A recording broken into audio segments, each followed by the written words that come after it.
Welcome guys. Today we move to conversion of simple and complex sentences, transformation of complex sentences into simple sentence by changing adjective clause. Exercise number 3.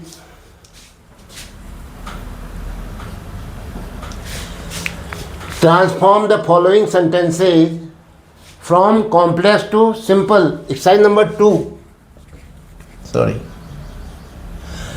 Transform the following sentences from complex to simple, replacing adjective clause. हमको क्या दिया है? Complex sentence दिया है जिसमें एक main clause है और दूसरी एडजेक्टिव क्लॉज है. अब आपने मेन क्लॉज को रखना है और एडजेक्टिव क्लॉज को एलिमिनेट करना है, यानी उसका सब्जेक्ट, उसका वर्ब, उसका ऑब्जेक्ट, उसका कॉम्प्लीमेंट जो भी था उसका सारांश आपने जो है मेन क्लॉज के साथ जोड़ देना है, ताकि दो वर्ब न रहे, दो सब्जेक्ट न रहे. कॉम्प्लेक्स में तो क्या होगा, मेन क्लॉज का भी अपना सब्जेक्ट अपना वर्ब होगा और जो एडजेक्टिव क्लॉज है उसका भी अपना सब्जेक्ट और अपना वर्ब होगा. अगर हम जब सिंपल सेंटेंस बनाएंगे तो वहाँ केवल एक सब्जेक्ट और केवल एक वर्ब, वो आप मेन क्लॉज की रख दो और जो एडजेक्टिव क्लॉज की सब्जेक्ट और वर्ब है उसको एलिमिनेट कर दो, उसका सारांश बना दो और उसको कहाँ रख दो, मेन क्लॉज के साथ जोड़ दो. जैसे पार्टिसिपल बना दो, जेरंड बना दो, प्रेजेंट पार्टिसिपल बना दो, परफेक्ट पार्टिसिपल बना दो, पास्ट पार्टिसिपल बना दो और जेरंड के आगे प्रीपोजिशन लगा दो. पार्टिसिपल के आगे जेरंड, अगर प्रीपोजिशन लगाओ तो वो जेरंड बन जाएगा.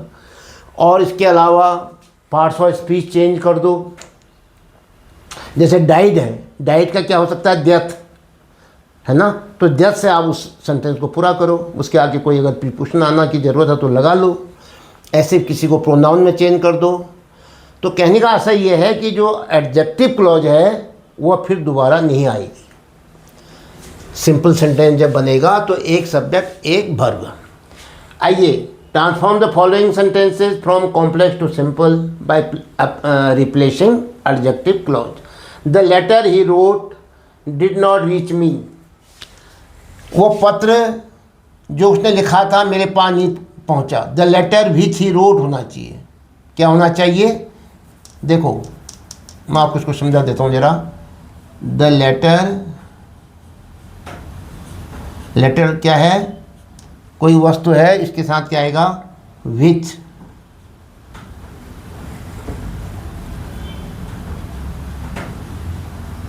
और अब क्या आएगा, ही.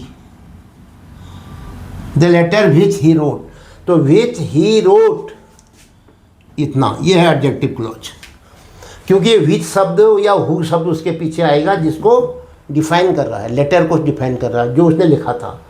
अब ये शब्द आपने चेंज करना है और ये रहेगा main clause. The letter did not reach me, मेरे पास नहीं पहुंचा. कौन सा पत्र नहीं पहुंचा, जो पत्र उसने लिखा था. उसको कैसे चेंज कर सकते हो, written by him. The letter did not reach me written by him, या ऐसा कर लो, या कहो the letter written by him did not reach me, और अच्छा हो गया. आप कहोगे साहब रिटन तो आ गया वर्ब. नहीं, रिटन वर्ब नहीं है. जब थर्ड फॉर्म अकेले आती है, स्वतंत्र रूप से आती है, तो वो पास्ट पार्टिसिपल होती है, वर्ब का काम नहीं करती है.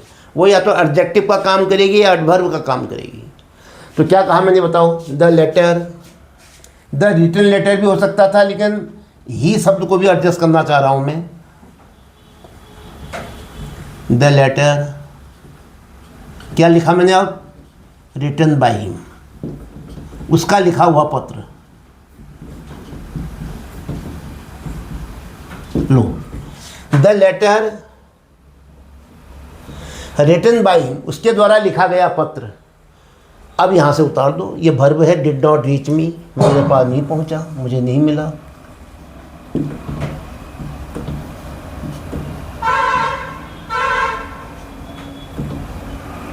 डिड नॉट रीच मी क्या हो गया, ये सिंपल सेंटेंस हो गया. एक सब्जेक्ट एक verb. Do what you have to do, करो भाई जो तुमको करना चाहिए, करो. अब तुम कहोगे तो वर्ब है तो इसका सब्जेक्ट कहाँ गया, सब्जेक्ट सामने खड़ा है हमारा, यू डू. आप करिए, तुम करो, तो आप करिए what you have to do, जो आपको करना है। तो क्या हो जाएगा, डू। अब देखो what you have to do, ये क्या हुआ, अरे ये नाउन, ये एडजेक्टिव क्लॉज है, तो क्या कहोगे, do according your choice, do according your liking, अपनी इच्छा अनुसार काम करो।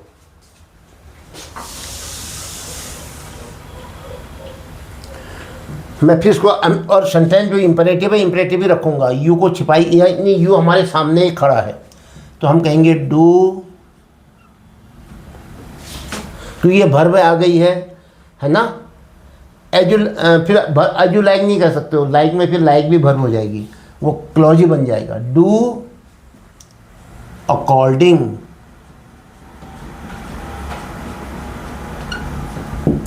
योर, बोलो liking, according your choice, liking ठीक लग रहा है मुझे, do according your according your liking, अपनी इच्छा अनुसार, अपने मन के अनुसार कार्य करो। Number 3, I gave you the pen which belongs to Mohan, जो मोहन की थी, विच बिलोंग्स टू मोहन, ये है आपका क्या, एडजेक्टिव क्लॉज है। किसको करिए, विच शब्द किसको डिफाइन करिए, पेन को, जो मोहन की कलम थी वो कलम मैंने आपको दी। आई गेव यू मोहन से पेन, क्योंकि वो कलम मोहन की थी।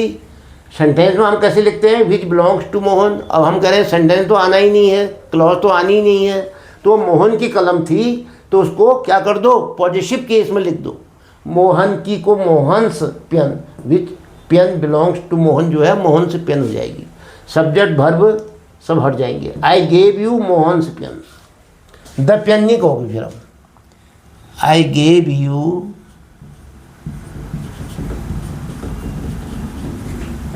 मोहन से पेन, मोहन से पेन क्या हुआ, मोहन की कलम,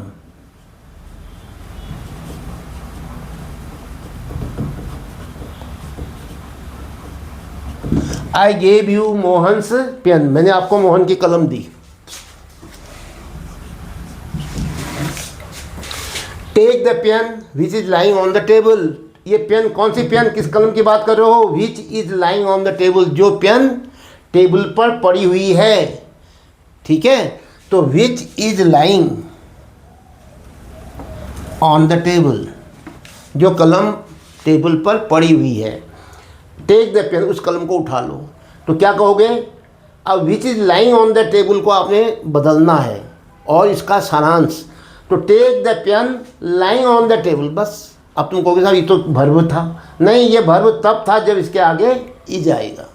अगर आप विच और इज को हटा दे रहे हो, तो ये जो इज का पार्ट था लाइन कॉन्टिन्यूस बनाने के लिए, अकेले अगर आएगा तो ये प्रेजेंट पार्टिसिपल कहलाएगा। क्या कहलाएगा, प्रेजेंट पार्टिसिपल। तो क्या कहोगे, कौन सी कलम, पेन को मॉडिफाई कर रही है भले ही, लेकिन एडजेक्टिव का काम कर रही है। Take the pen lying on the table, table पर पड़ी हुई,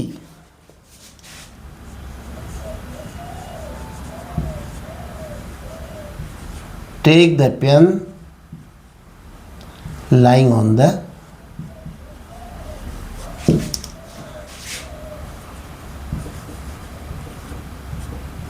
table.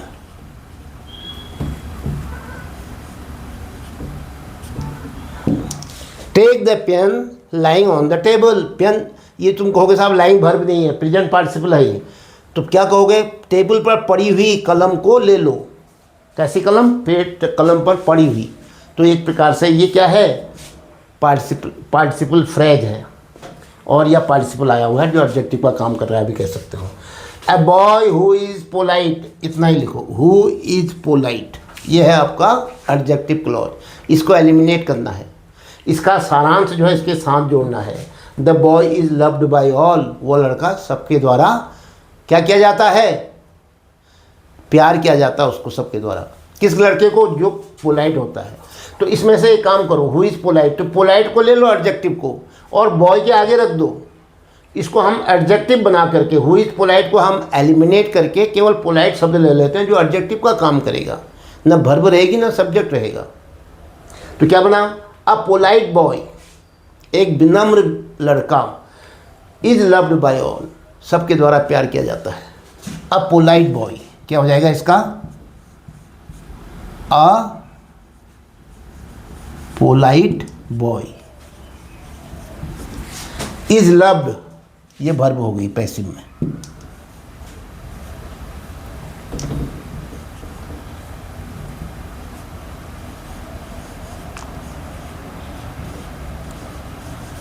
Is loved by all. All that glitters is not gold, हर कोई चीज़ जो चमकती है सोना नहीं होती है, हर कोई चीज़ जो चमकती है सोना नहीं होती है। All that glitters is not gold, देखो दैट ग्लिटर्स ये है शब्द, all is not gold, that glitters, तो क्या कहोगे, all glitters is not gold, all glittering is not gold, हर चमकने वाली, दैट को हटा दिया, ग्लिटर्स वर्ब है, इसका आप पार्टिसिपल बना दो, और ग्लिटरिंग, लाइटनिंग नाउन बन गया, जेरंड बन गया, all glittering is not gold. आप कहोगे ग्लिटरिंग तो वो है कॉन्टिन्यूस में आता है, भाई कॉन्टिन्यूस तब बनता है जब उसके आगे is, am, are, was, where आता है। तो मैं केवल क्या लिख रहा हूँ, all glittering is not gold.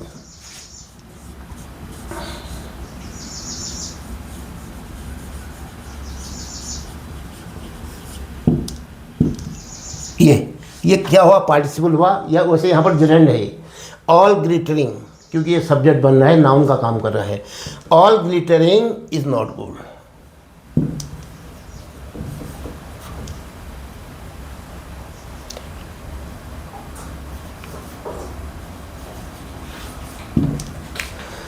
अब आप समझ गए होंगे कि एडजेक्टिव क्लॉज को हटा करके हम कॉम्प्लेक्स सेंटेंस को सिंपल सेंटेंस में चेंज कर सकते हैं। कैसे करते हैं ये अभ्यास में मैंने आपको समझाया। आपको वीडियो कैसी लगी, कितना समझ में आ रहा है, ये आप कमेंट बॉक्स में अपनी राय दें। और ये भी मुझे जब बताएं कि आपको बोल के अक्सर पढ़ने में आ रहे हैं, नहीं आ रहे हैं, समझ में आ रहा है, नहीं आ रहा है, या कोई टंग प्रॉब्लम, लैंग्वेज प्रॉब्लम तो नहीं आ रही है ना। आप प्रोनाउंसिएशन पर मत जाइए, प्रोनाउंसिएशन आपका बेटर हो सकता है। और आपको मैं ग्रामर के रूल समझाने की कोशिश कर रहा हूँ, ताकि आने वाले वक्त में हाई स्कूल लेवल पर तो ये आपके कोर्स में है क्लॉजेज, लेकिन आने वाले वक्त में आगे जो 11th-12th के विद्यार्थी हैं वो क्या करें, एनडीए का एग्ज़ाम देना होता है, या फिर आगे सीजीएल का एग्ज़ाम देना होता है, ग्रेजुएट लेवल का जो एग्ज़ाम होता है कंबाइंड, या फिर यूपीएससी का एग्ज़ाम होता है, या फिर बैंक पीओ का एग्ज़ाम होता है, वहाँ पर यही प्रश्न पूछे जाते हैं। लेकिन पेपर का पैटर्न जो है एमसीक्यू पैटर्न में होता है, 4 विकल्प दिए होते हैं, एक विकल्प सही होता है। तो वो कन्फ्यूजन तभी दूर होगा जब आप डिटेल में आपने अध्ययन किया होगा। इसलिए आपके कंसेप्ट क्लियर करने के लिए ये वीडियो आपके लिए बनाई गई है। आपको वीडियो कैसी लगी आप अपनी राय ज़रूर लिखें, और साथ ही इस चैनल को सब्सक्राइब करना भी ना भूलें। इसके साथ ही वीडियो समाप्त होती है। जय हिंद।